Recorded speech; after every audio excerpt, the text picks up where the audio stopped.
Happy Saturday evening.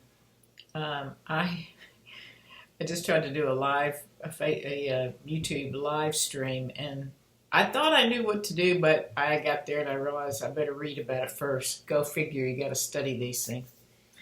I just kind of wanted to come in and talk about the pause in Passover. I'm just kind of processing. It's helping me to do these videos right now during this Passover in the middle of this huge pause that God has the whole earth in. So, I mean, it's like, this is, I've been shut up in the house here a lot more than usual, and it's kind of like there's a lot that reminds me in this period in here in my time in Turkey because, I had more time to meditate on the Word, and I was teaching more, and was doing worship more, doing a lot of things more, but I've missed being able to have time to be in the Word like I've been in the last several days. That's really feeding me. It's interesting when I walk out on and go to Kroger's or whatever few times that I've been, what I see on people is what I used to experience in a Muslim country. I mean, it's like this fear that where people, nobody wants to look at anybody, I thought the first or second day when I went to Kroger's after all this began, it was like, gosh, this is just like living in a Muslim nation where people are afraid to look at each other. There's this overlying fear out here, and it makes me want to just kind of laugh with people or something, which I've done. Tried to make jokes, and say, in a sense, lighten up. It's not the end of the world.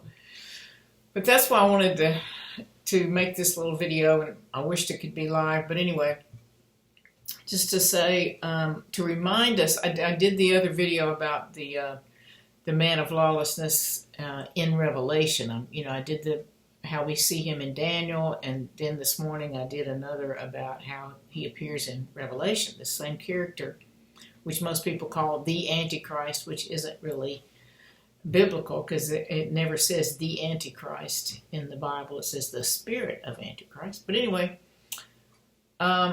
just to remind us, the reason I'm looking at all this, because this isn't really where I was going when I started these videos. It was to study where I believe we are in God's timetable here, which is not in the book of Revelation, not in the seals and trumpets, as in the first video. Seals and trumpets or shakings was what I titled that.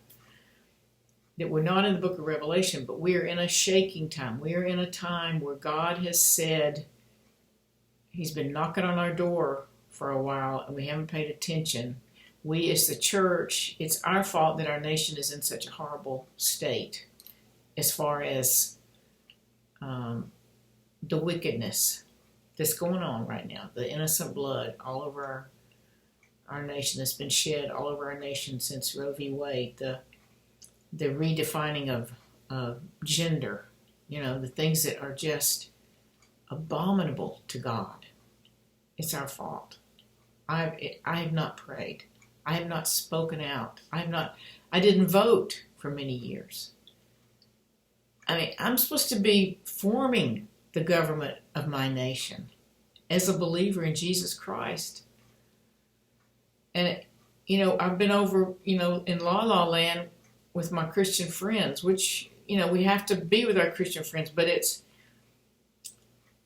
I'm just saying all this. I'm in this pause, and I'm looking in the Word, and I'm letting the Lord speak to me more than I have in a long time, because it's a time to be quiet, and it's been so good to be quiet before God again, and to do some self-examination. And I don't know. I just wanted to say the pause that we're in is really, really important. That I believe if we will let God do what He's wanting to do on us, His people. Forget the people that are out there doing these horrible things. They don't know. I mentioned this morning that the lady who is in the highest position in the land that tore up the speech of the President of the United States in front of the whole world in an act of defiance to authority. She doesn't know what she's doing. God's holding us, his people, responsible for what's going on in the earth. It's because we didn't pray. I want to read that Charles Finney statement again. I don't know if I can find it now. I don't know what I did with it. I put it away. You know, the revivalist from the 1800s, I read it the other day. It was a statement like, if there is corruption in the government, it's the fault of the pulpit.